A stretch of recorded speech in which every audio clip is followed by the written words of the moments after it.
So I made a thing. Essentially just threw together a bunch of leftover parts and pieces, Frankensteined it all together, and made a prototype, proof of concept type of Arcade1Up tabletop pinball machine. Not really to just say, look at me, look what I can do, but really to go ahead and get a conversation started in the community for a wish list and a demand list of what we want to see from Arcade1Up, at Games, Toy Shock, in terms of a tabletop pinball machine. That way, hopefully somebody out there for these companies is listening, takes heed of what we say, and, hopefully produces a product that we all want to buy at an economical, responsible price. All right, here it is. Here is my makeshift leftover parts Arcade1Up tabletop pinball machine. Obviously the no-brainer, it should be a no-brainer anyway, for these companies like At Games, Arcade1Up, Toy Shock, they're obviously all going to probably put their foot in the door for the tabletop pinball space. It just seems like a natural progression after they've all done, their version of virtual pinball machines that are larger scale. They're going to have to offer something like this to consumers that don't have as much space and don't have as much money. So hopefully we can put together as a community a list of wants, needs, demands for what we expect a tabletop pinball machine to have.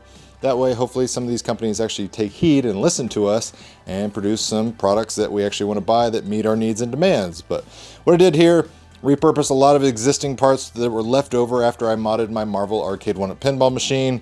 Gave it a wood housing. I didn't really want to spend hardly any money on this thing whatsoever because the purpose was to make use of old existing parts that I had laying around. Basically all I had to do is buy the wood at Lowe's, and that was actually rather cheap. Wood prices have come down pretty significantly since they spiked earlier in the COVID world, but the body itself is 22 inches long. It is 16 inches tall at the tippy top up here at the top of my secondary display. The second display here is an 8-inch LCD screen that I have. So it is not the stock LCD by any means that comes on the Arcade1Up pinball machine for the scoring display. This one is a little bit nicer, but yet again, you're still restricted to the aspect ratio that they have programmed onto the PCB. So even if you swap out the screen like I did, you're not going to get a bigger, wider image. You're still going to have that line through it like all the pinball DMDs have. But this one does have a little bit better color vibrancy and clarity and things like that. Plus, I put it on an adjustable hinge, so you can completely store it out of the way if you want, and you can completely, change the angle, the viewing angle, depending on where you're sitting. So I thought it'd be a little convenient for different people, different heights, different playability sizes. Haven't decided what I'm going to do with this. Likely, I'll probably just donate it to a charitable place like the Boys and Girls Club locally to me. That's typically what I do anytime I find deals or I get tons and tons of stuff sent to me. I just forward it on to people more deserving than I. On the controls aspect of everything, I've got flipper buttons, of course, on the right and left hand side, and I actually decided to put the menu buttons on the left and the right hand side as well, just because I thought it was a little too crowded here on the front panel. I've just got a basic little decal there. This is a Frankenstein parts build, but it's still, for all intents and purposes, an Arcade1Up product, even though it is just a proof of concept. So there's your credit, Arcade1Up. So got the standard button for the plunger. I could have reused my existing plunger, but I just thought it looked way too bulky and big and didn't fit the proportions of this build. So I just went with a standard push button for my plunger. Like I said, I got the menu buttons over here. So the right hand side pulls up my menu, go through your normal settings, table settings, volume settings. I've got two USB speakers inside of this that are connected to the audio output of the secondary display, so that's how I'm getting my audio. And of course I can control the audio internally through the settings menu, so I didn't have to add a physical volume potentiometer or anything like that. Navigate, of course, with my buttons. And this is the table guide button, so anytime you want to learn the specifics of how to play the table, you just hit that button.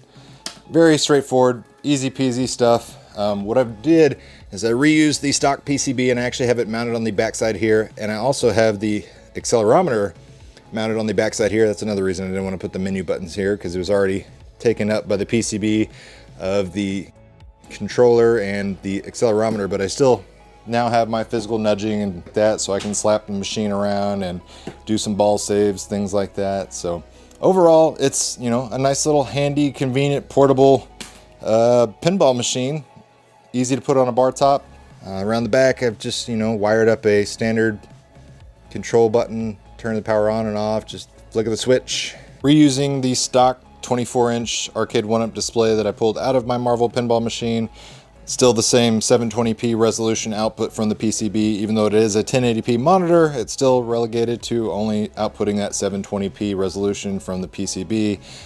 You can't change that, plain and simple. There's nothing you can do about that. So if that bothers you, oh well. I had the monitor lying around, wasn't using it anymore, so I said, hey, throw it in here, and it, scales nicely. 8-inch DMD, 24-inch playfield. It's a nice size to me, and it plays pretty nice. Why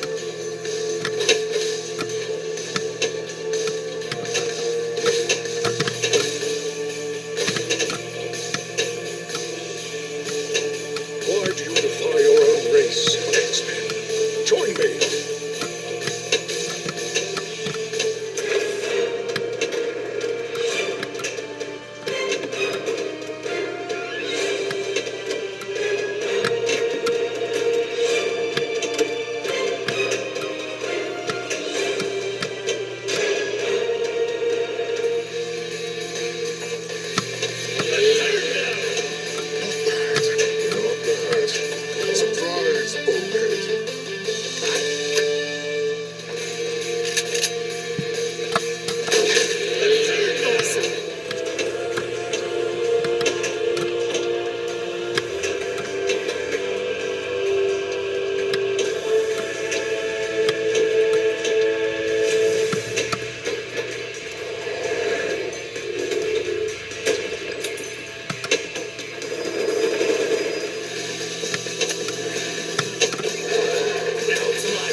Anyways, that does it for this video, guys. Let me know in the comments down below your thoughts. What do you want to see in a tabletop pinball machine? What size playfield do you want to see?